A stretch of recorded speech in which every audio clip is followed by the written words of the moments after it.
Bonjour à tous, bienvenue à la Chapelle en ligne. Je suis vraiment content que tu sois avec nous et tout spécialement, c'est une de tes premières fois. Je m'appelle Loïc et je suis le pasteur de la Chapelle en ligne. On commence une toute nouvelle série Mise en forme parce qu'on croit que c'est important de débuter une nouvelle année en focusant sur notre relation avec Dieu. Aujourd'hui, c'est notre pasteur David Potier qui débute la série sur le thème de la prière. Nous, on se retrouve juste après. Bonne écoute. OK. Hey, pour ceux qui ne me connaissent pas, mon nom c'est David. Je suis pasteur ici à La Chapelle et on est très, très heureux de vous accueillir à cette nouvelle série de début d'année, Mise en forme. Et j'aimerais vous demander de m'aider parce que nous enregistrons maintenant ici à La Chapelle Rosemont les dimanches matins et j'ai besoin de vous pour saluer notre auditoire en ligne. Je vais compter jusqu'à 3 et on va les accueillir très fort. OK? 1, 2, 3...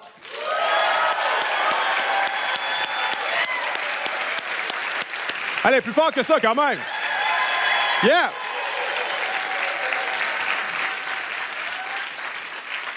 Mise en forme. Les Occidentaux, on vire-tu fou avec ça, la mise en forme en début d'année, hein?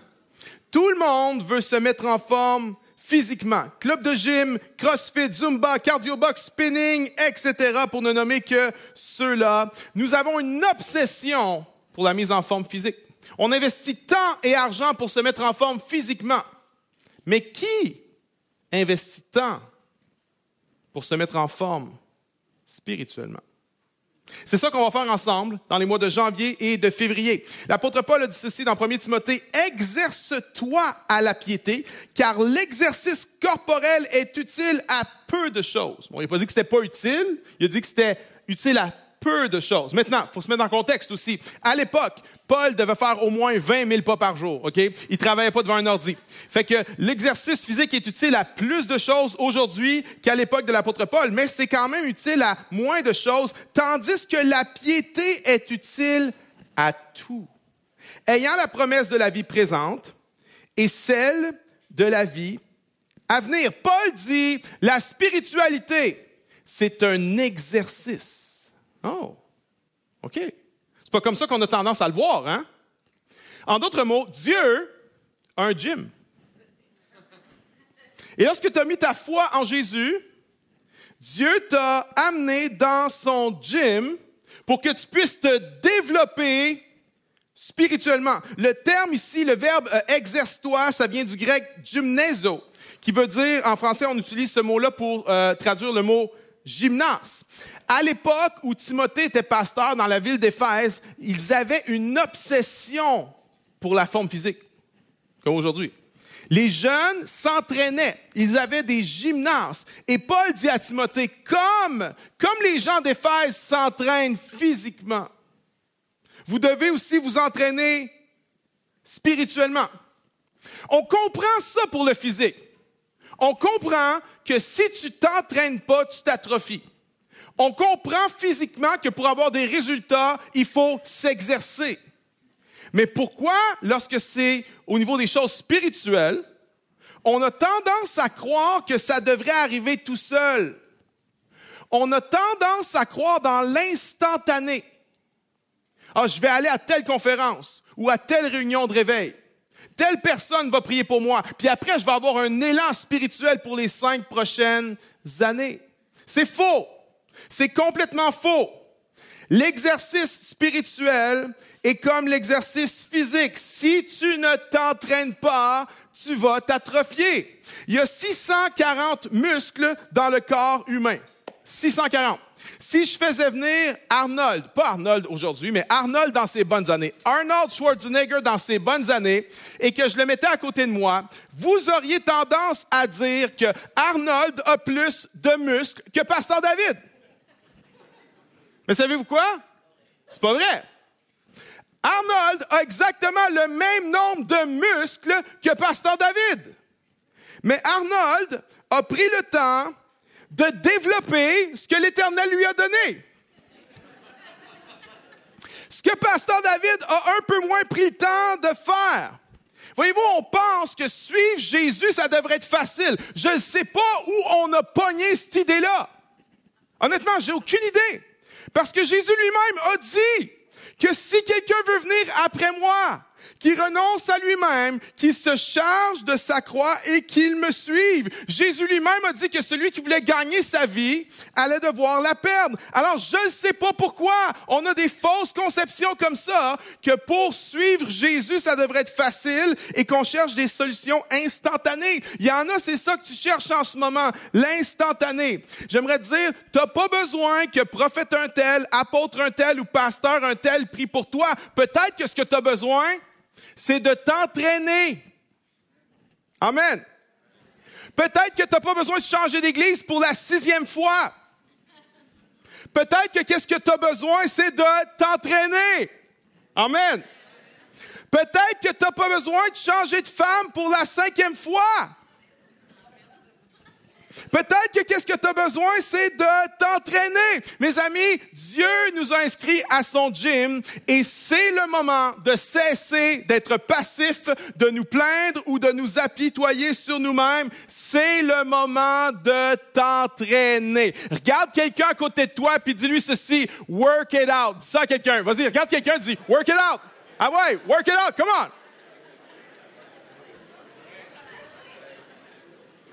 Le but de cette série, c'est de développer tes muscles spirituels pour que tu cesses d'opérer seulement sur tes muscles naturels et que tu cesses de t'épuiser physiquement parce que tu vas faire travailler les muscles spirituels pour les choses spirituelles et les muscles physiques pour les choses physiques. Une des choses qui est essentielle lorsqu'on s'entraîne, une des choses qui aide lorsqu'on s'entraîne, c'est d'avoir un coach. Vous êtes d'accord avec moi? J'ai commencé à m'entraîner 23 décembre. C'est pas pire, ça. Je me dis, je vais pas m'entraîner le 1er janvier, je m'entraîne le 23 décembre, OK? Parce que à chaque fois que j'essaie le 1er janvier, ça marche pas. Fait que là, on va essayer d'autres choses. Et mon fils est mon coach. Puis il est super encourageant, il est super bon. Ça fait toute la différence d'avoir un coach. Laissez-moi être votre coach d'entraînement spirituel dans les prochaines semaines. On va avoir quelques personnes autres que moi.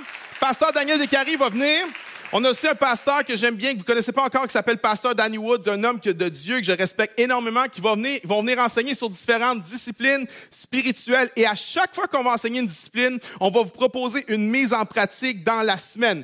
Et en plus de ça, on a fait pour vous un guide de mise en forme. Lorsque vous allez sortir de la réunion, assurez-vous d'en avoir un. C'est gratuit, c'est pour tout le monde. Et chaque semaine, on voit une discipline spirituelle ensemble et il y a des pensées qui concernent cette discipline spirituelle-là pour chaque journée de la semaine que vous pouvez approfondir avec ça. Et en plus de ça, il y a dans les premières pages un code QR. Tu scannes ce code QR-là et tu vas pouvoir avoir des vidéos supplémentaires au matériel qui est dans le guide de Mise en forme. Est-ce qu'on peut juste applaudir toute l'équipe qui a travaillé là-dessus? C'est cool. Bienvenue dans le gym de Dieu et tu vas t'entraîner aujourd'hui. Et voici l'exercice. La prière. La prière. Mon titre, c'est « À l'aide, je n'arrive pas à prier ». La prière est le plus central des exercices spirituels, mais c'est aussi celui dont les gens sont le plus insatisfaits. J'ai rarement rencontré quelqu'un qui est satisfait de sa vie de prière. J'ai rarement rencontré un chrétien qui dit « Moi, ma vie de prière, ça va tellement bien. » Non, rarement. La plupart du temps, les chrétiens sont un peu, se sentent coupables de leur vie de prière ou sont insatisfaits de leur vie de prière. Et je crois que en partie, ça vient de la façon dont on a été enseigné. Moi, j'ai grandi dans l'Église et dans ces années-là, c'était très, très, très rigide, très légaliste et on mettait vraiment un joug sur les gens à propos de la prière. Tu entendais des sermons genre « John Wesley priait 3 heures par jour. Et puis, toi, t'es même pas capable de prier 1 heure par jour. » Et là, je disais, c'est moi ça. Et je me flagellais, je m'auto-flagellais. C'était ma relation avec la prière était une relation un peu de culpabilité. Mais j'aimais pas ça, prier. Et je me disais, mais comment ça se fait qu'il y a des gens qui aiment ça? En fait, j'étais venu à me poser la question, est-ce que les gens qui aiment prier aiment vraiment prier? Ou bien ils font semblant d'aimer ça? C'est comme le fromage cottage. Tu sais, aimes-tu vraiment ça? Ou ils font semblant? Je pense que vous faites semblant. Honnêtement, vous aimez pas ça pour vrai, ça se peut pas. Ça se peut pas, ça devrait être illégal, le fromage cottage. Mais là, j'entendais un sermon sur la prière, puis je me flagellais, je me dis, c'est moi ça, c'est moi. Puis là, je me dis, c'est fini. Demain matin, je me lève 5 heures. 5 heures pour prier. Puis bien sûr, je me couche pas plus tôt, je me couche à la même heure que d'habitude, je me lève à 5 heures pour prier, puis qu'est-ce qui arrive? Je m'endors dessus. Hein? Je me mets à genoux à côté de mon lit. Là, je me dis, oh mon Dieu, c'est dur pour les genoux, ça me met l'oreiller en dessous des genoux. Puis là, après ça, tu te mets à face sur lui, puis tu fais... Oh. Puis tombe assoupi. C'était difficile. Hey, c'est difficile, la prière, OK? C'est quelque chose qui est parfois, un exercice qui est parfois difficile. C'est pas toujours facile. Moi, je me suis déjà endormi dans une réunion de prière, OK? Pour vrai, littéralement. Alors que j'étais le pasteur et que j'animais la réunion de prière. C'était une nuit de prière. J'avais passé toute la journée à l'église, j'avais prêché, puis il était rendu 11h, 11h30 le soir, puis on prie. Puis moi, je m'assis sur le stage pour prier, puis je m'accote sur mes genoux, puis je m'en rends pas compte, puis je m'endors, OK? Puis il y a un frère, JB, t'es-tu là? T'es-tu là aujourd'hui, JB? Non. JB, Jean-Baptiste, qui est un de nos membres de l'équipe de sécurité, vient me voir, puis il dit, « Pasteur, on va prier pour toi. » Puis honnêtement, j'ai jamais su s'il a vu que je m'étais endormi ou si c'est juste Dieu qui l'a envoyé pour me réveiller. I don't know. Mais la prière, c'est parfois difficile et plein de gens se sentent coupables. J'aimerais dire ceci. Première chose qu'on va faire, on va mettre la culpabilité de côté. Dans toute relation, la culpabilité n'amène pas une relation saine et c'est vrai aussi pour une relation avec Dieu. Si tu parles à Dieu juste parce que tu te sens obligé puis que tu te sens coupable, ça ne va pas fonctionner. La prière, ce n'est pas une obligation. La prière, c'est un privilège. C'est un privilège, la prière. Dieu n'a pas besoin de tes prières. Il n'en a pas besoin. Dieu est sécure en lui-même. Dieu ne va pas se mettre à être anxieux, à avoir une drop dans son estime de soi parce que tu ne pries pas. Ce n'est pas lui qui en a besoin, c'est nous qui en avons besoin. Dieu reste le même, compris ou pas, mais nous sommes vraiment différents si on prie ou si on ne prie pas. Alors, refuse toute culpabilité. Peu importe que tu sois quelqu'un qui n'a jamais réussi à prier, qui ne sait pas comment prier, ou quelqu'un qui a déjà eu une vie de prière très vibrante et que tu l'as perdu, puis que là, l'ennemi vient te jouer dans la tête en te disant que c'est fini, que tu ne pourras jamais retrouver la communion avec Dieu que tu avais, j'aimerais dire à tout le monde, laissons toutes ces pensées de côté. Notre Père céleste est un bon Père. Et Dieu est assez humble pour que quand on l'a ignoré pendant un bout, puis qu'on se met à lui parler, il n'est pas genre... Hein? Nous, si quelqu'un nous ignore pendant un bout puis qu'il veut nous parler, on garde ça court, hein? Ouais. Hein? Non. Dieu, non. Dieu est humble. Dieu est un bon Père. Et même si on a ignoré Dieu pendant longtemps, lorsqu'on va vers lui, ses bras sont ouverts, son visage est rayonnant de joie, puis il nous accueille, puis il dit « Je t'attendais, j'avais tellement hâte de te parler. » C'est ça qu'on va faire aujourd'hui, mes amis. On va parler à Dieu. Combien veulent prier? Combien se disent, je ne suis pas obligé de prier, je veux prier? Est-ce qu'on peut applaudir le Seigneur ce matin ensemble?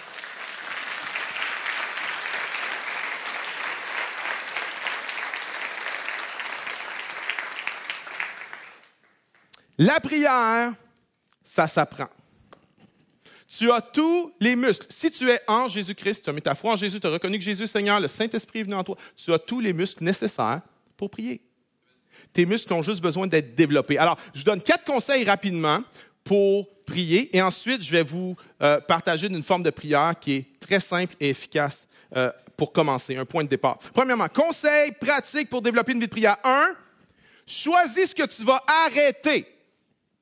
Souvent, on dit, je veux prier plus, je veux faire ça plus, mais on ne se pose pas la première question, c'est qu'est-ce que je vais arrêter pour faire cette affaire-là? Tout le monde a un agenda plein. Il y en a un agenda plein de travail, il y en a un agenda plein d'amusement, mais tout le monde a un agenda qui est plein. Tout le monde a une assiette pleine.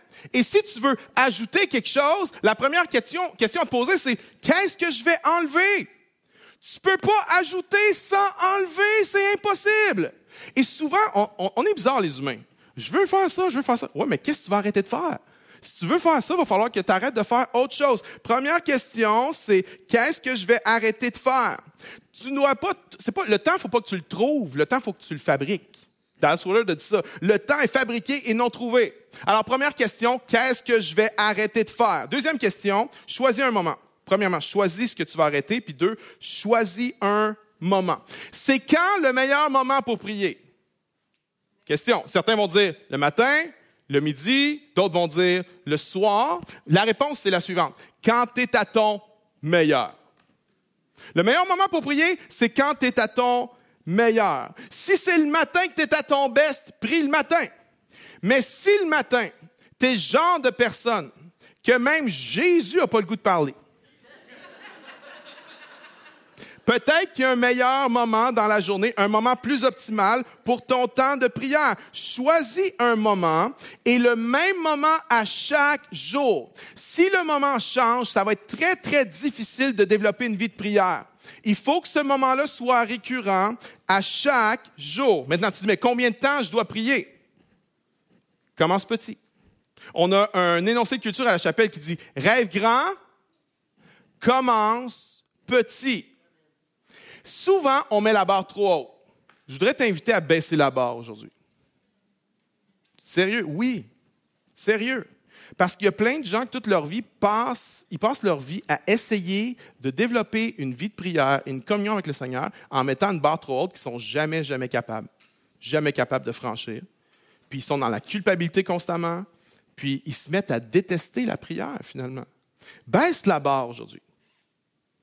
Tu dis, je ne suis pas capable de prier 1 heure. Prie pas 1 heure. Mets-toi pas des objectifs si ambitieux. Les gens mettent des choses trop ambitieuses et ils lâchent. Tu n'es pas capable de prier 1 heure, prie pas 1 heure. Tu n'es pas capable de prier une demi-heure, prie pas une demi-heure. Mais est-ce que tu peux prier 5 minutes? Probablement. Probablement que tu es capable de prier 5 minutes. Commence petit. Lynette Martin dit ceci. La façon de commencer est lentement.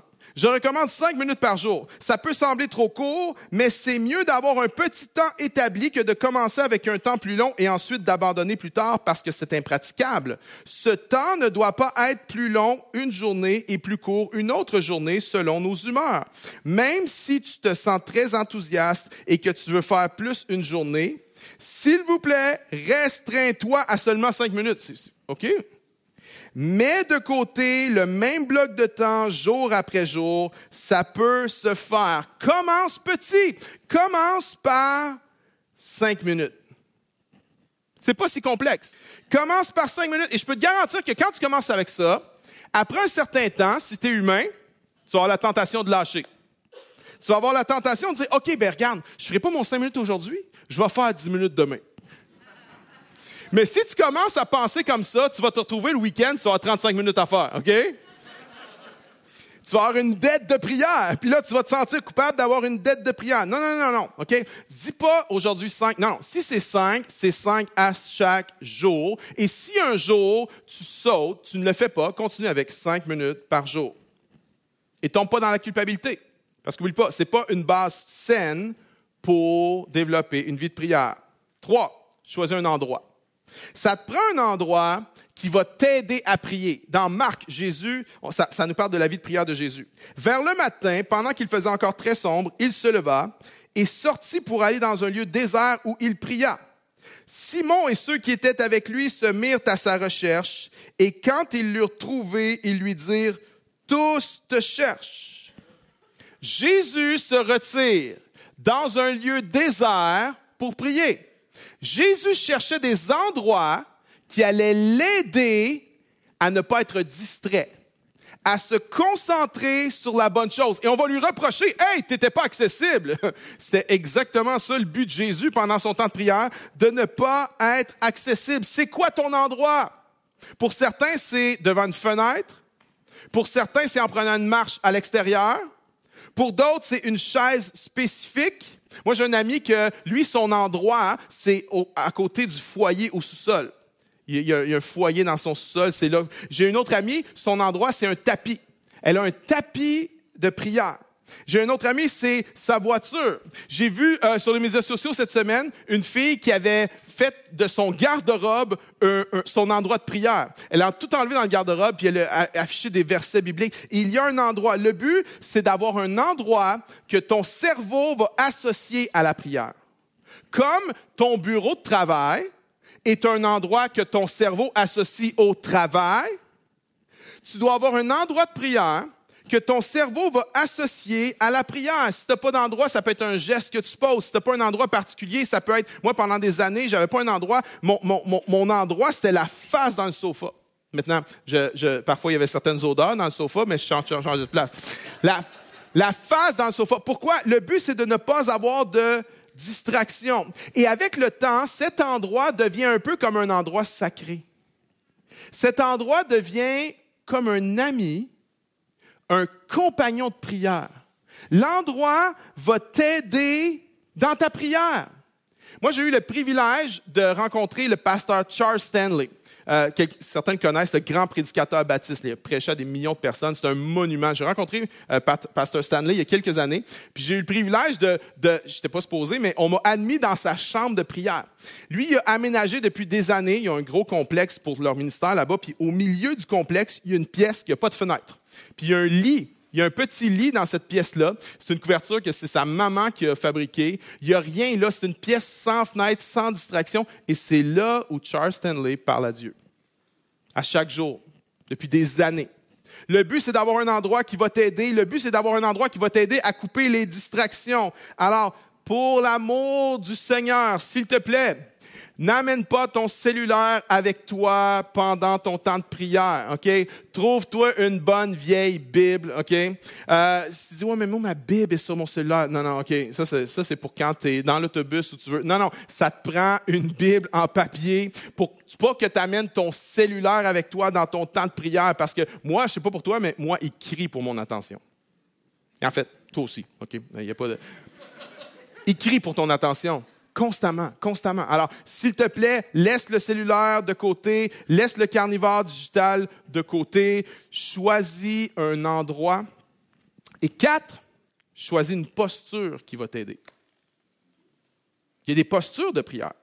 Il n'y a pas de règles sur comment on doit être quand on prie. Tu peux prier à genoux, tu peux prier debout, tu peux prier couché, tu peux prier en marchant. Moi, une de mes postures, c'est marcher. Parce que marcher, ça m'aide à être concentré. Vous avez déjà vu peut-être les Juifs qui prient au mur des lamentations à Jérusalem. Ils mettent les petites prières en papier, puis ils mettent ça entre les pierres du mur. Et là, on les voit devant le mur, puis ils sont comme ça, puis ils prient comme ça. Ils prient comme ça. Pourquoi ils font ça? C'est pas une extase, c'est pas du fanatisme religieux. Pourquoi ils prient comme ça? C'est simplement pour les aider à se concentrer. Parce que lorsqu'ils rockent comme ça, c'est plus facile de rester concentré sur ce que tu dis, sur ce que tu es en train de prier. Le but, c'est d'avoir une posture où tu te concentres. Si tu es distrait visuellement facilement, enlève toute distraction visuelle. Si tu es distrait auditivement facilement, enlève toute distraction auditive. Il y en a, même si tu mets de la louange, ça va être une distraction. Alors attention, choisis une posture qui va t'aider. Choisis ce que tu vas arrêter, choisis un moment, choisis un endroit et choisis une posture. Si tu n'as pas ça, ça va être très difficile de développer une vie de prière et une routine de prière. Maintenant, comment prier? Ça, c'est une question à 100 $, OK? Non, à $1 million. Pourquoi? Parce qu'il y a plusieurs réponses à ça. La prière est un sujet vaste et il y a des centaines et des milliers de livres qui ont été écrits sur le sujet de la prière. Okay? Alors, c'est très difficile de répondre à cette question-là en quelques minutes seulement. Il y a différentes formes de prière. Prière de bénédiction, d'adoration, de supplication, d'intercession, de contemplation, d'action de grâce. On aurait pu prendre aujourd'hui le Notre Père, qui est la façon que Jésus a enseigné de prier. On aurait pu décortiquer le Notre Père et dire, voici comment on peut prier. Mais je crois que dans toutes les formes de prière, il y a des formes de prière qui sont extrêmement simples, puis il y a des formes de prière qui sont un peu plus complexes. Et c'est important lorsqu'on commence à prier ou lorsqu'on veut apprendre ou réapprendre à prier parce qu'on a perdu la main et qu'on est rouillé, c'est important de parfois prendre une forme de prière qui est simple, une des plus simples. Et je veux vous enseigner une forme de prière que Richard Foster, un des auteurs sur la formation spirituelle que j'aime bien, Foster a appelé cette méthode de prière « Simple Prayer ». La prière simplifiée. Et la prière simplifiée, on la trouve dans une des lignes du Notre Père. Matthieu 6, verset 11, qui dit ceci. « Donne-nous aujourd'hui notre pain quotidien. » La prière simplifiée, c'est prie pour ce que tu as besoin. Prie pour ce que tu as besoin. L'apôtre Paul l'a exprimé d'une autre façon. Ne vous inquiétez de rien, mais en toute chose, faites connaître vos besoins à Dieu par des prières et des supplications. La prière simplifiée, c'est prie pour ce que tu vis. Prie pour ce que tu vis. Maintenant, je sais que la Bible nous exhorte à toutes sortes de formes de prière. Je sais que la Bible nous commande l'intercession. OK, l'intercession, c'est quand tu pries pour quelqu'un d'autre. OK, c'est pas, tu pries pas pour toi, tu pries pour quelqu'un d'autre. Mais lorsqu'on est perdu, lorsqu'on ne sait plus comment prier, lorsque l'ennemi nous joue dans la tête et nous fait croire que notre relation avec Dieu, on ne peut pas la rebâtir, une des formes de prière les plus simples, c'est la prière simplifiée. C'est prie pour ce que tu vis. Parce que lorsque tu as perdu la main pour prier, une des choses qui se passe, c'est que tes pensées vont dans tous les sens. Henri Nouwen disait ceci: « Quand je prends la décision de prier, mes pensées deviennent comme des singes qui sautent dans des arbres pleins de bananes. » OK? C'est comme ça va sur tous les sens. Quelqu'un se retrouve là-dedans? Oui, oui. Moi, lorsque je veux prier, parfois, j'ai l'impression d'avoir le TDAH. P. Le trouble de déficit d'attention avec hyperactivité de prière. Il y a 1000 choses qui se passent dans ma tête quand je décide de prier. Hein? Tu penses à ta job, tu penses à ton souper, tu penses à tes enfants, tu penses à ta série télé préférée, tu penses à tes problèmes de constipation. Et tout ça s'entrechoque ensemble en même temps. Quelqu'un? Et là, qu'est-ce qu'on fait? On se sent coupable. On se dit, attends un peu là, focus pas sur Netflix. Focus pas sur la saison 11 de Walking Dead.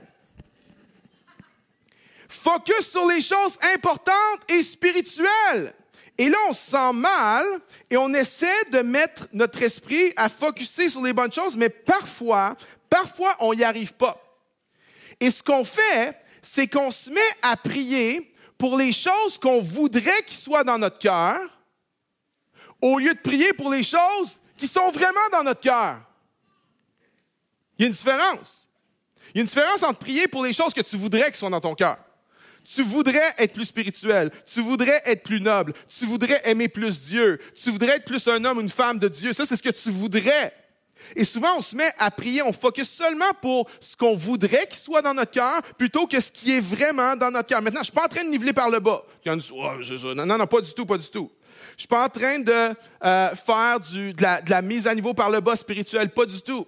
Mais on a tendance souvent à prier pour ce qu'on voudrait qu'il soit dans notre cœur. Mais lorsqu'on prie pour ce qu'on voudrait qu'il soit dans notre cœur, au lieu de ce qui est dans notre cœur, parfois nos prières deviennent fake. La prière, c'est une relation avec Dieu. La prière, c'est une conversation avec Dieu. Et si tes prières, si ce qu'il y a dans tes pensées, c'est vraiment centré sur toi, ce qui est le cas de la plupart des gens ici, commence avec ça. Commence à prier pour ça.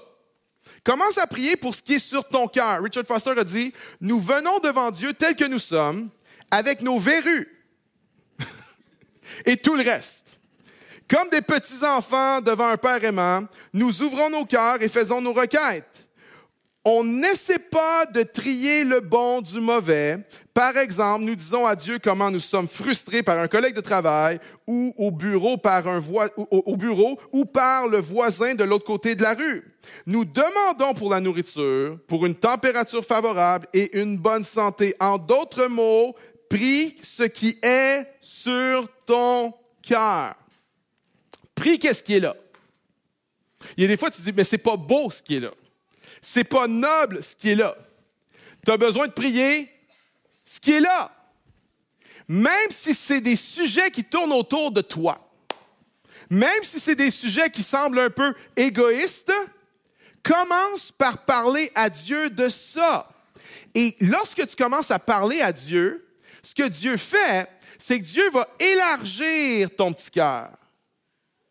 Quand tu parles à Dieu de tes affaires, Dieu, tranquillement, va commencer à te parler de ses affaires. Puis qu'il va se passer quelque chose. Regardez ce que Dallas Willard a dit. La prière meurt lorsqu'on fait des efforts pour prier à propos des bonnes choses qui ne nous tiennent pas vraiment à cœur. Quand tu pries pour des affaires qui ne te tiennent pas à cœur, c'est la meilleure façon de tuer la prière. La façon d'avoir des prières sincères pour les bonnes choses, regardez ce qu'il dit, est de commencer par prier pour ce qui nous intéresse vraiment. Avec le temps, nos cercles d'intérêt vont inévitablement grandir dans la largeur de l'amour de Dieu. Tellement de gens ont trouvé la prière impossible parce qu'ils pensaient, souvent de façon inconsciente, qu'ils devaient seulement prier pour ces besoins merveilleux et éloignés pour lesquels ils avaient peu ou pas d'intérêt. Prier pour des affaires qui ne tiennent pas vraiment à cœur tue la prière. Prier pour des affaires qui ne tiennent pas à cœur, mais que c'est les bonnes choses à prier. Je ne devrais pas être si centré sur moi. Je devrais avoir d'autres choses à prier que mes bébés à moi. Ça tue la prière. Puis Willard dit, non, viens avec ce qui est sur ton cœur. Et parle à Dieu de ce qui est sur ton cœur. Et inévitablement, Dieu va élargir la conversation. Il va élargir ce qui est sur ton cœur. Il va changer, transformer ton cœur. La prière simplifiée, c'est simplement ceci. Prie ce que tu vis. Prie ce que tu vis. Prie ce qui est sur ton cœur. Ne prie pas ce que tu voudrais qu'il soit sur ton cœur, mais prie ce qui est sur ton cœur. La prière simplifiée, c'est le type de prière qui est le plus commun dans la Bible. La Bible est remplie de ce type de prière-là. Maintenant, le type de prière que la Bible nous commande le plus de faire, c'est la prière d'intercession. C'est d'intercéder pour les autres. Ça, c'est le type de prière que la Bible nous commande le plus. Mais le type de prière qu'on voit le plus dans la Bible, c'est la prière simplifiée. C'est des gens qui prient ce qui est sur leur cœur. C'est des gens qui partagent à Dieu ce qui est sur leur cœur. On le voit avec Moïse, dans Nombre 11. On ne lira pas tous les passages parce que le temps file vite, mais Moïse parle à Dieu puis il dit, « Oh Dieu, il dit, cette charge-là est trop grande pour moi. Ce peuple-là est vraiment trop lourd à porter pour moi. C'est un fardeau trop difficile à porter. » Moïse parle de ça à Dieu. Il parle de ce qui est sur son cœur. Et on voit quelques pages plus loin, dans une autre scène, Moïse dit à Dieu, « Fais-moi voir ta gloire. » Fais-moi voir ta gloire. Voyez-vous, quelque chose qui est totalement de son quotidien, de ses préoccupations du moment, de ses soucis du moment, de son anxiété du moment, puis un autre moment totalement centré sur Dieu. Dieu, fais-moi voir ta gloire. En d'autres mots, un jour, Dieu, j'haïs ma job. Puis un autre jour, ta gloire, Seigneur. Ta présence, Seigneur. Même personne, circonstances différentes, mais Moïse a prié, dans les deux cas, ce qui était sur son cœur. Il a prié ce qu'il y avait. On le voit avec le roi David. Le roi David, dans un moment, va prier « Oh Dieu, brise leurs dents dans leur bouche. » Alléluia. Et à un autre moment, le roi David va prier « Je demande à l'Éternel une chose que je désire ardemment. Je voudrais habiter toute ma vie dans la maison de l'Éternel. » Alléluia. Une journée, Seigneur, éclate-lui la tête! Et l'autre journée, ta présence, Seigneur. Ta présence. Même personne, circonstances différentes. Mais David a juste prié ce qui était sur son cœur. Un autre exemple, celui de Jésus. Jésus a prié ce qui était sur son cœur. Dans le jardin de Gethsémani. Jésus a dit, Père, est-ce possible que cette coupe s'éloigne de moi? En d'autres mots, je ne veux pas y aller. Je ne veux pas y aller à la croix. Mais le moment suivant, non pas ma volonté, mais la tienne. Même personne, des états d'âme différents. De la prière simple, de la prière simplifiée. Prie ce que tu as. Vois-tu, si on veut apprendre à prier, il va falloir qu'on comprenne que la prière, ce n'est pas toujours beau et propre. Souvent, la prière, c'est brutal et je dirais, c'est parfois malpropre. Mais si on veut apprendre à prier, on va devoir prier les choses qui sont là et non les choses qu'on aimerait qu'ils soient là.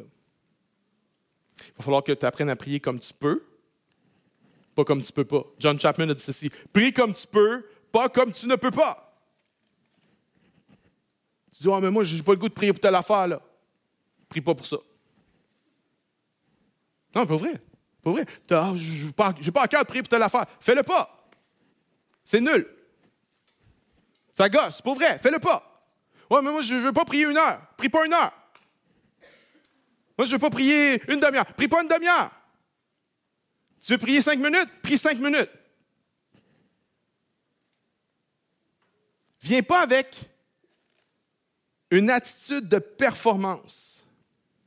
Viens avec une attitude de privilège. Que c'est un grand privilège que j'ai de pouvoir parler à Dieu.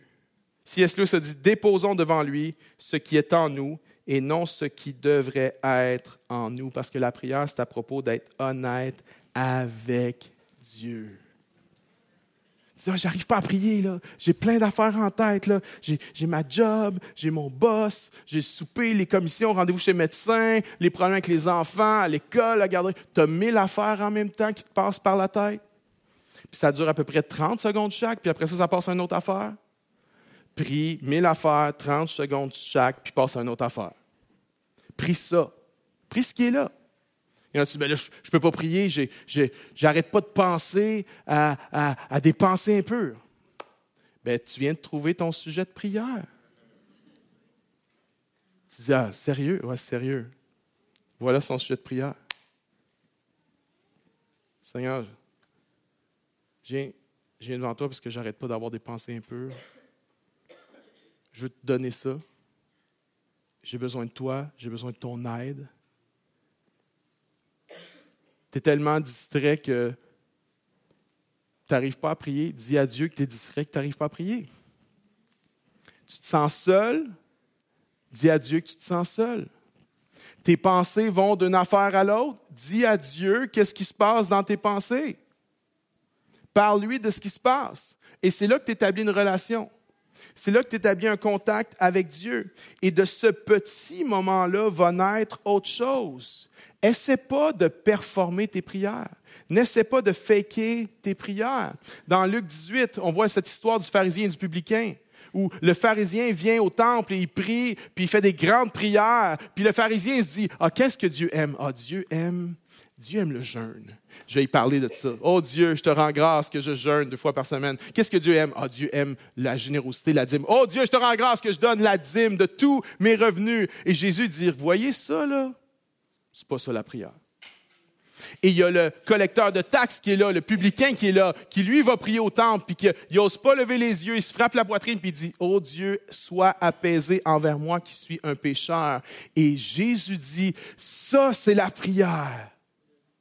Wow!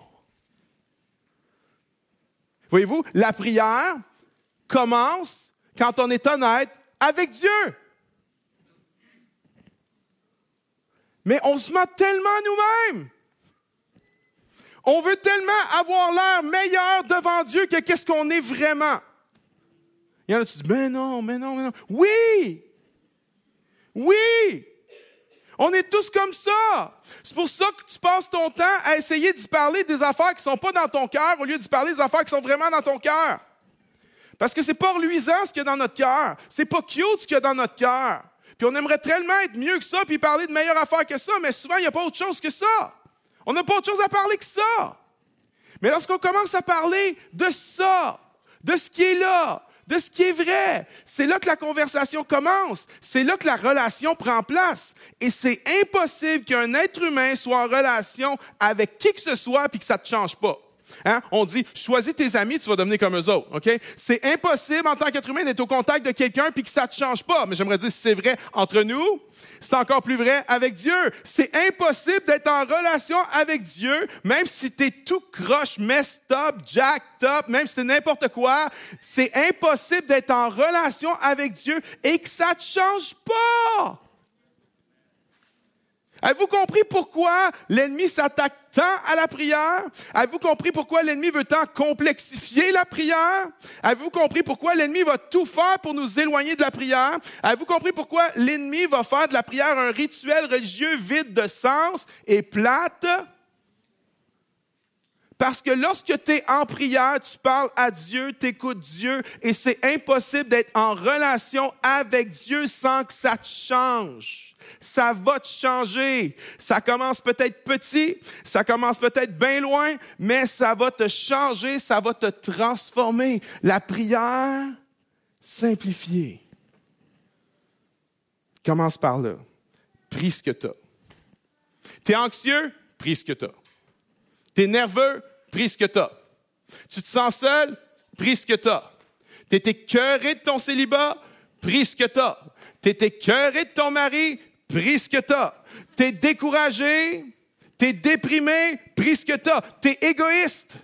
Tu es tellement égoïste que tu le vois que tu es égoïste.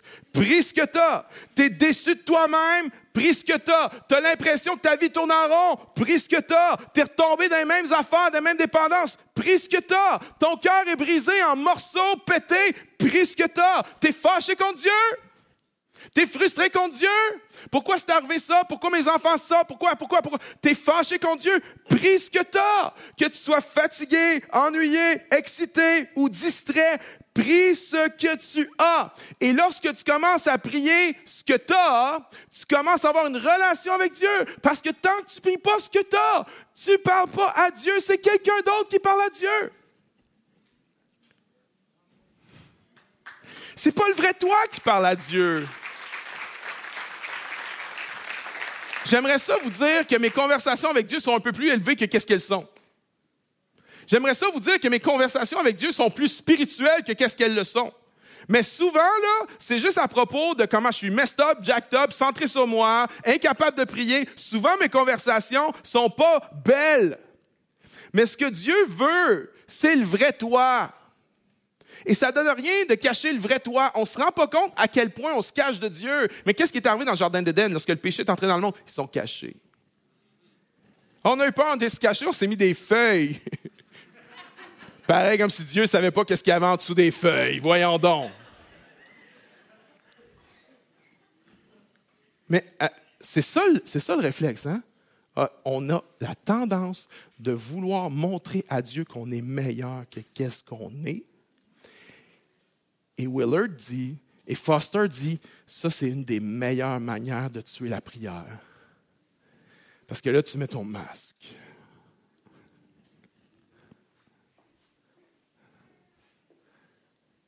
Puis tu essaies de prier pour des affaires qui ne te tiennent même pas à cœur. Puis des choses que tu t'en fous finalement. Puis c'est pas le vrai toi. Mais quand c'est le vrai toi qui prie, il y a une puissance nucléaire là-dedans. Il y a une transformation qui commence à prendre place en toi lorsque c'est le vrai toi qui parle au vrai Dieu. Puis il faut se souvenir d'une chose, je termine avec ça. C'est quand on a de la difficulté à prier, il faut se rappeler que ce n'est pas une question de performance. Ce n'est pas par ta performance que tu peux prier. Pas du tout. Si on pouvait prier par notre performance, personne ne pourrait être entendu de Dieu. Personne. Même le meilleur d'entre nous. On ne peut pas avoir une relation avec Dieu parce qu'on le mérite. On peut avoir une relation avec Dieu parce que Dieu est un Dieu d'amour et un Dieu de grâce. On ne peut pas avoir une relation avec Dieu parce qu'on le mérite. On peut avoir une relation avec Dieu parce que Jésus est venu. Savais-tu qu'aujourd'hui, on peut avoir une relation avec Dieu parce que Jésus est venu? Si Jésus n'était pas venu, tu ne pourrais pas avoir une relation avec Dieu. Il y a tu vois, mais là, avant là, que Jésus vienne dans l'Ancien Testament, les gens avaient une relation avec Dieu et Jésus n'était pas venu. J'aimerais dire, c'était décidé avant la fondation du monde que Jésus viendrait. Et avant que Jésus vienne, chaque personne qui a parlé à Dieu, chaque personne qui a prié à Dieu, chaque personne qui a été entendue de Dieu, c'est parce que Jésus allait venir. Il n'y a pas personne qui aurait pu être exaucé dans l'Ancien Testament si Jésus n'allait pas venir. Puis il n'y a pas personne qui peut être exaucé dans le Nouveau Testament si Jésus n'était pas venu. Alors, ce n'est pas une question de performance. Ce n'est pas basé sur notre performance. Hébreux 4 dit ceci. Approchons-nous donc. Approchons-nous donc avec assurance du trône de la grâce, afin d'obtenir miséricorde et de trouver grâce et d'être secouru dans nos besoins. En d'autres mots, la prière simplifie. Tu as un besoin? Viens. Ça va pas? Viens. Tu es dans la joie? Viens. Tu es malade? Viens. Tu es en santé? Viens. Elle a dit oui. Viens. Elle a dit non. Viens. Peu importe ce que tu vis, peu importe où tu es, peu importe ce qu'il y a dans ton cœur, approchons-nous donc avec assurance du trône de la grâce afin d'obtenir miséricorde et de trouver grâce et d'être secourus dans nos besoins. La raison pour laquelle je peux prier, la raison pour laquelle tu peux prier, la raison pour laquelle Dieu écoute tes prières, la raison pour laquelle Dieu répond à nos prières, c'est à cause de l'œuvre de Jésus. C'est à cause de ce que Jésus a fait à la croix. Par sa vie, par sa mort, par sa résurrection, par son ascension, il a payé le prix pour nous. Et il a fait en sorte qu'on est justifié devant Dieu, qu'on est justifié devant le Père. Il a fait en sorte de couvrir ce qu'on essayait de cacher. Alors, on n'a pas besoin de venir devant lui avec les feuilles de figuier, mes amis. On peut venir devant lui tel que nous sommes, mis à nu devant Dieu. Ça, c'est le début de la spiritualité, c'est le début de la prière. Quand c'est le vrai toi qui parle avec le vrai Dieu. Le vrai toi avec le vrai Dieu. Alors, qu'est-ce que tu as besoin aujourd'hui? Si je ne sais pas prier, tu sais ce que tu as de besoin, par exemple. Si tu sais ce que tu as de besoin, tu sais comment prier. Parce qu'on va faire la prière simplifiée. J'aimerais qu'on puisse se lever tout le monde. Tout le monde. Quel privilège de pouvoir venir dans la présence de Dieu. Quel privilège de pouvoir prier, de pouvoir parler à Dieu. Et je t'encourage à pratiquer cette prière simplifiée. Prie ce que tu vis. En ce moment, c'est difficile, tu as de la joie, peu importe ce que tu vis, mais prie ce que tu es en train de vivre en ce moment. Et sois vrai avec Dieu. Parce que là où il y a vraiment de la puissance qui se dégage, c'est quand c'est le vrai toi qui rencontre le vrai Dieu. Dieu te connaît, il sait qui t'es, donc sois vrai avec lui, viens tel que tu es dans sa présence. Je vais juste prendre le temps de prier. Seigneur, merci pour ce privilège de la prière. Merci pour le cadeau que c'est de pouvoir s'approcher de toi, de pouvoir venir dans ta présence, te parler de tout ce qui nous tracasse, que ce soit les belles choses, les moins belles choses. Toi, tu connais notre cœur et ça nous fait juste du bien de te dire ces choses-là. Alors merci pour ce privilège. Puis donne-nous une nouvelle faim, une nouvelle soif de toi, une nouvelle soif de la prière. Et enlève toute forme de culpabilité de nos vies. Aide-nous à juste voir ça comme un privilège. Alors je te remercie pour la prière. En ton nom, Jésus, j'ai prié. Amen. Et je t'encourage cette semaine. Commence petit, mais rêve grand. Choisis un moment, choisis un endroit, choisis une posture, mais pratique la prière.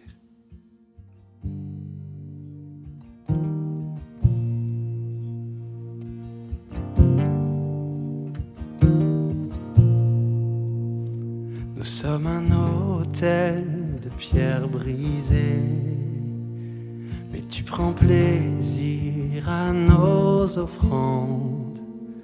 Tu as le ciel pour sainte demeure, pourtant tu sièges dans nos louanges. Devant le roi pour l'éternité, des milliers d'anges viennent adorer, mais l'alléluia que nous chantons reste le chant qui touche ton cœur. Chantons, Alléluia, Alléluia, Alléluia. Chantons, Alléluia, Alléluia, Alléluia. Et si le feu qui brûlait jadis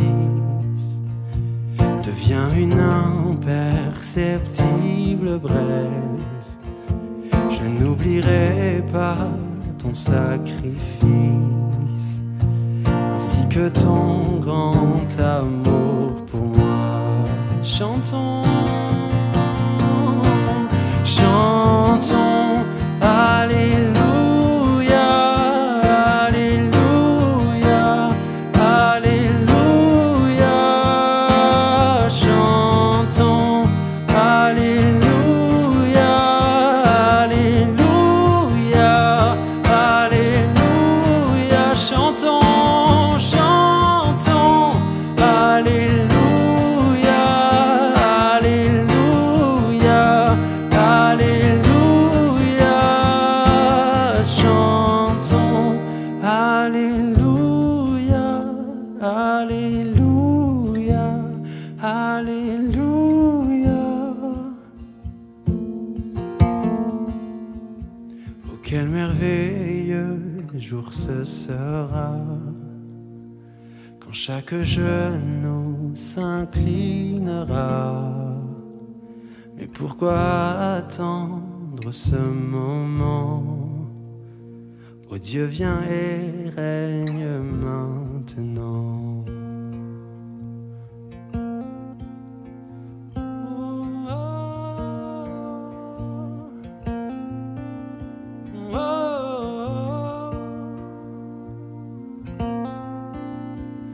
Règne maintenant. J'ai soif de ta présence, divin chef de ma foi. Dans ma faiblesse immense, que ferais-je sans toi? Chaque jour, à chaque heure, oh, j'ai besoin de toi. Viens, Jésus, et demeure auprès de moi.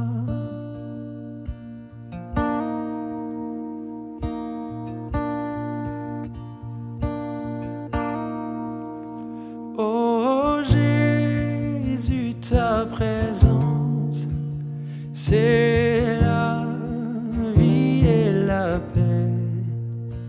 La paix dans la souffrance et la vie à jamais. Chaque jour, à chaque heure, oh, j'ai besoin de toi. Viens, Jésus, et demeure auprès de moi. Chaque jour, à chaque heure, oh, j'ai besoin de toi. Viens, Jésus, et demeure auprès de moi.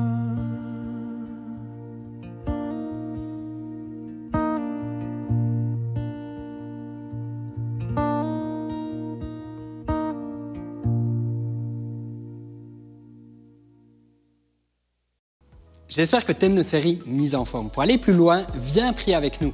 Cette semaine, on se retrouve sur Zoom pour un moment de prière à chaque jour à 12h20. On va prier pendant 20 minutes. Le lien Zoom sera disponible sur notre site web lachapelle.me et sur l'appli de La Chapelle. On a vraiment hâte de vivre ce temps ensemble. D'ailleurs, tu trouveras en ligne un guide à télécharger qui t'accompagnera tout au long de notre série Mise en forme. Il y a aussi des vidéos qui ont été spécialement réalisées pour cette nouvelle série. N'hésite pas à aller regarder ça de plus près sur notre site web. Merci pour ta générosité semaine après semaine. Chaque don nous aide à faire la différence autour de nous. Je t'invite à continuer d'être généreux envers ton Église. Tu peux donner par l'entremise de notre application et de notre site web. Merci de tout cœur. Merci d'avoir été avec nous pour cette réunion. On se retrouve demain à 12h20 pour un temps de prière et dimanche prochain, on continue notre série Mise en forme. D'ici là, bonne semaine.